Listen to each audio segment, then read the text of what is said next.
Howdy Neighbors, David here. And today on Boondock Stallions, we're going to be taking a look at episode 5 of Loki. Warning, there will be some spoilers because I have a pretty good theory as to who the actual main villain of the series is going to turn out to be. So before we get started, go ahead and give this video a like and subscribe to the channel, and I'll keep pumping these bad boys out. And remember, I love it when you guys comment on the channel.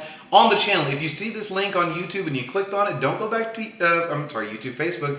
Don't go back to Facebook and comment there. I mean, that's fine, but comment here on the channel so I can start building this community of Boondock Stallion followers and keep everybody interacting on my channel. So, episode 5 of Loki. Okay, yes, let's talk about Kid Loki, because Kid Loki is revealed to have been responsible for killing Thor, and I think I know how he did it. So, do you remember in Ragnarok when Thor tells the story of how when they were kids, Loki turned himself into a snake knowing that Thor would want to play with the snake, and Thor obviously loves snakes, goes and plays with the snake, and then Loki turns back into a human and is like, ah, and then stabs him?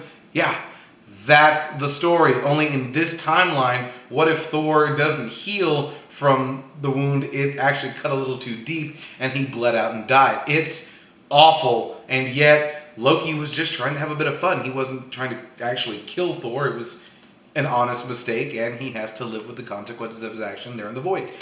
Just a thought. Let me know what you think in the comments about that one.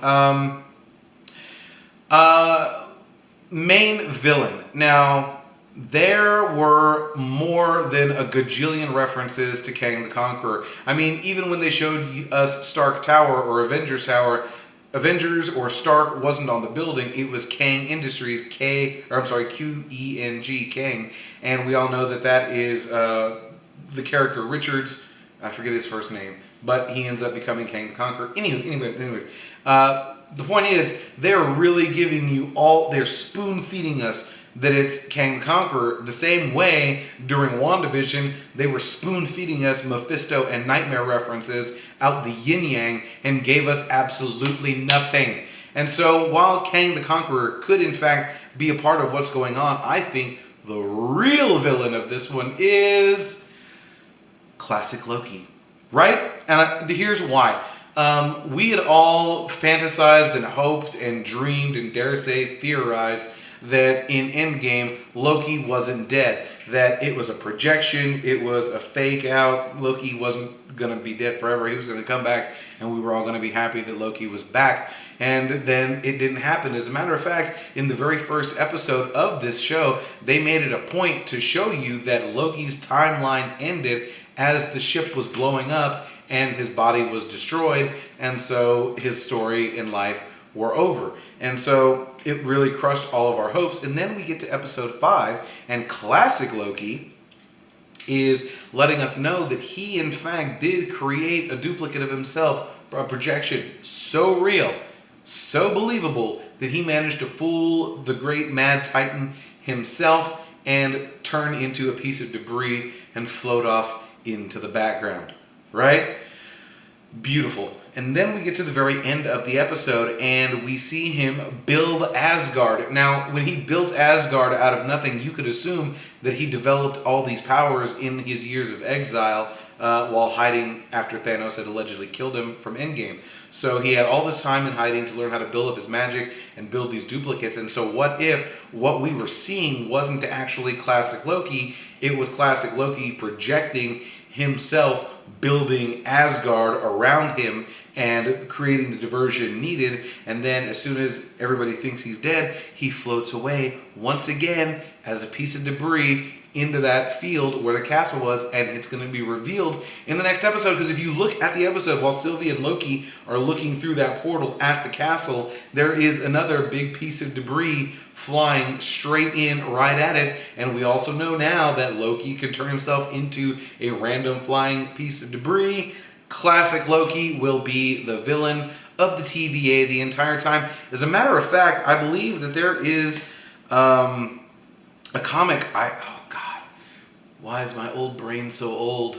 There was a comic in which there was one Loki which remained at the end of time, and that Loki was responsible for creating the TVA. And you know what? I'm going to actually research that just to double check my memory, because I haven't read it since it came out, and it might have been like not as long as I think. Ugh, sorry, I've gotten old and off topic.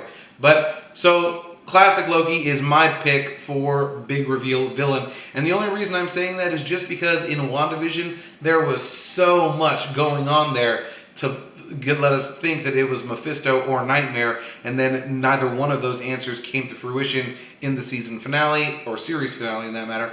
And so I want to know if Loki will have something similar going on with him. Anyways, let me know what you think down in the comments. Bit of a side note here, I was editing together the video and I realized that I completely forgot to mention why I think that Sylvie is a variant. I think that based on when you see her as a child playing in Asgard, if you're paying attention, she's not doing anything destructive or trying to destroy Asgard. She's playing as Valkyrie trying to save Asgard. And so my thoughts on that were that she was going to grow up not to be the goddess of mischief, as is tradition with all the other Lokis, but to grow up to be a force for good, which would make her an even more formidable foe than she already is as a Loki. And so I feel like the TVA would have needed to prune her simply because she was the biggest threat to them. Just a thought I had. Let me know what you think down in the comments. Be excellent to each other and party on, dudes.